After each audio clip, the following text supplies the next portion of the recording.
Ako idolo, bawal ang tamad, kailangan magsipag. Mapagaling liban tamo mga idol, eko balo nung gusto ko. Pero tuloy kay ni diyang nanong malyari. Kasi akakit ko naman yung support tayo ka na ako. Adyang yad ako kilala, diyang mga lawot kayo mumunta ko kaya ng piyesto ko. Kaya sana mga idol, eyo ko lalakwan, eda kayo rin lakwan. Kaya salamat din kay Babo at din na akong lakas loob. Aldoldo, kimbibyan na ka na akong blessing ngayon ni. Kaya kaya kayo mga idol, sana supportan nyo ko. Dahil kaya kayo ko mula lakas loob, uling pupuntalan nyo ko. Pero balo yung mga idol na ano yung purpose ko kumbye.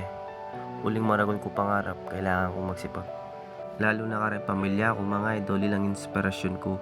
Nya telakad king small business ay ni para atupad ko at abi ako imburido. Kaya ya kung mga idol, gawan ko yung hanggang nagyo ko para eke bili ing telakad ko business ay ni. Uling inumpisan ko na kailangan kay ngarian. At balo ko naman, ren hanggang susuporta ka na ako, eda ako lakwan. Kaya ka rin solid na customer, dakala salamat kay kayo. Lagi yung suporta ni Idolo. Idolo Pares Overload. Istong linawe ka, mangan ka. Dakala salamat. God bless. Peace.